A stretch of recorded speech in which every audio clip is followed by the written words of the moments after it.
I have no idea who set up this drum set, but they need to take a drum lesson or two because clearly this is not playable like this. So why don't we kind of focus on what to fix here. So let's start with the cymbal stand. We're going to fix this tilting stand by taking the foot off of that snare stand, making this straight upright like this. You want all your stands to be straight up and down, that way they won't fall over if you hit them fairly hard. Next, we're going to go to the snare stand because this is a bit too tilted for my taste. So let's go down under here. We're going to find this wing nut right here connected to this turning mechanism. Some stands will have a ball that you can rotate around. This one just goes back and forth. So we'll loosen this, right this, more like this, and tighten it back up. Okay, that looks better. Nice. Let's go to this one. So now, I'm going to go up to here and turn this. Angle this more towards the drums. Usually you want these at the very least flat, if not tilting towards you. I prefer something more kind of like this. So we'll find the position we want, tighten it. That looks pretty good. Now you don't really want your toms to be at different heights like this. So let's lower this one by loosening this nut right here and bringing this down to about the same height as this tom. Now you want to be careful because down here, I don't know if you can see, these toms can sometimes hit the bass drum and scratch the finish if you're not careful. So when I'm tightening this, I'm going to make sure it's not too low so that it doesn't touch the bass drum. So we'll tighten it about there. And that's plenty high. Cool. Let's go over to this one. I don't know why this is sideways. So let's find this nut right here. Again, this is what's going to adjust the position of the drum. Loosen it. Whoa, there it goes. Right this one upright. Again, we don't want it like this. We want it at least kind of about flat. So we'll kind of put it about there. Tighten it. All right. Now if we're going to put our cymbals on, we don't want them to be leaning backwards like this because the cymbals will be kind of surfing off to the side like that. So let's take this wing nut on this turning mechanism, loosen it, bring this more or less facing the drummer, kind of like that. And let's actually put our cymbals on now. So let's loosen these wing nuts on top. Take it off. Take the top felt off. There should be two, so that you see that little plastic piece there that I talked about earlier. So if you're right-handed, your right side is usually going to have your ride cymbal. So let's find the ride cymbal, which is your largest cymbal on the kit. This one is 22 inches in diameter. So I'll put this one on the stand. You want to be careful to not bang this too hard on this metal piece if you can. It's not the end of the world if you do, but it's not great for the cymbal. So be careful as you put it on. Set it in place. Put the cymbal felt back on top. And put the wing nut on top. Tighten it. Bring over the crash cymbal. And if you're right-handed, this one's usually going to go on your left side. Sometimes it'll be on your right as well or other places, but for right now we're going to put it right here. Loosen this nut, just like over there. Top felt off. Carefully place it on top. Felt back on. And tighten the nut. Now this is my favorite part of the cymbal setup. This is where we get to do our hi-hat. So I'm going to reach down here, grab my hi-hat cymbals, and my clutch, which I've mentioned. Now this is kind of an interesting setup because these cymbals are old, and they don't have any writing on them at all. So how do you know which one goes on the bottom and which one goes on the top? Well, you kind of have to figure out which one's heavier. So I know that this one is heavier and my bottom cymbal as a result, because I've played it for a long time. But if I had no idea and I was just coming in here having never seen these before, I would probably try and weigh them in my hands and see which one felt heavier.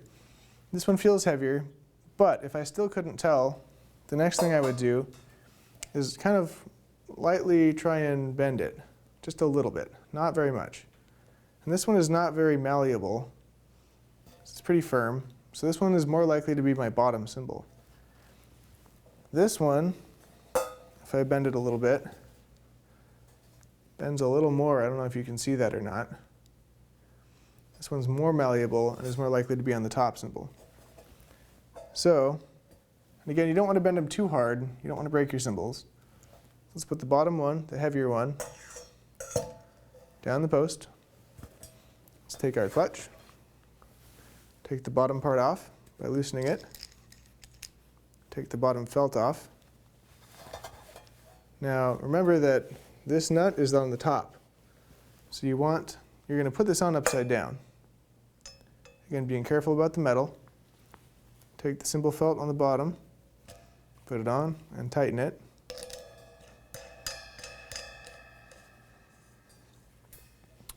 Turn it right side up.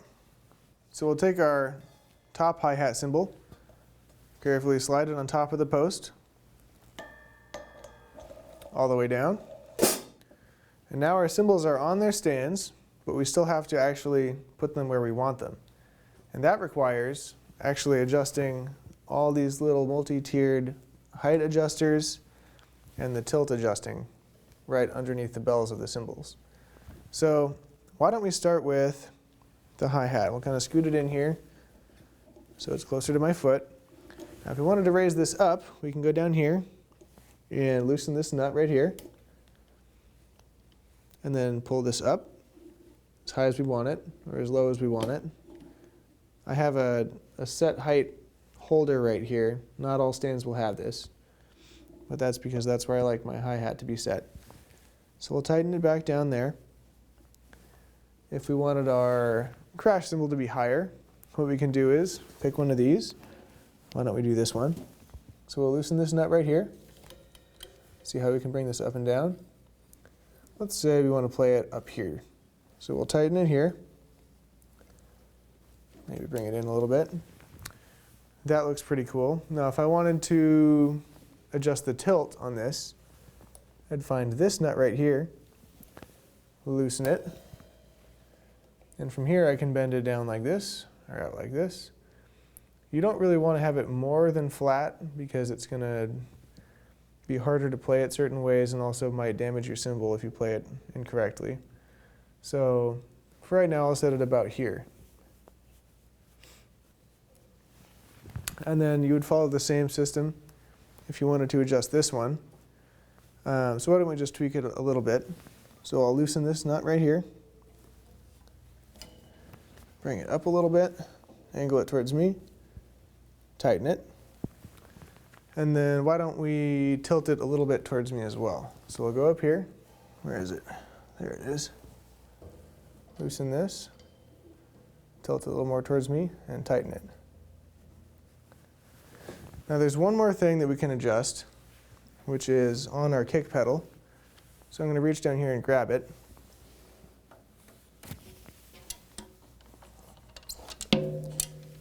And that is the tension that it takes to depress the footboard. So by pressing this down, it takes a certain amount of force. Now if we want to adjust that, we have a few different options. So our first option is to adjust the spring tension. Now these spring mechanisms have a few different moving parts. The first moving part on this one is actually taking the spring off. Now there it goes. Not every kick pedal has the ability to do this. Mine does. So we're going to loosen that, and now we're going to take this part and loosen this a little bit. So we'll turn that to the left, bring it up, and now, since that is higher, I can actually push this down further. Now if I was to bring this bottom piece up and tighten it, oops, there it is. Now it takes a greater distance to stretch this spring up to this holding piece right here. So the spring tension would be higher, which means it's more difficult to press this footboard down than it was before. So I'm going to put it back where it was. Take this off again. Loosen this. Loosen the bottom one as well. Bring it down a ways. Now bring the top down a ways, and bringing this whole mechanism up a little higher in the process. Tighten the top piece down. Tighten it. And then bring it back up to this connecting piece up here. Tighten it. And now it's back to about where it was. There's another thing we can do to adjust our bass drum beater, and that is changing the height or the angle of the actual beater. And so we need a tuning key to do this. We're going to come over here to this little drum tuning nut right here. Turn it to the left to loosen it. You can bring this out to make it higher, or put it in to make it lower. So I'm going to leave it about here for right now, but we can adjust that. The other thing we can do is change the sitting angle at which this rests. So to do that, we have to adjust this piece right here. And this is going to change from manufacturer to manufacturer. But on this one, I have a specialized, looks like an Allen wrench piece on the other side of this. I can put it in here, loosen it, and once it's loosened, I can keep this in position, but move this up or down. So I can, if I wanted it to rest more over here, that's at a much further right angle than it was before. If I want to put it back, I can put it almost up to here if I want it to rest there, but I wouldn't want it to rest that far up. So I'll put it back to about here and set it again by tightening this. There we go. It's all adjusted.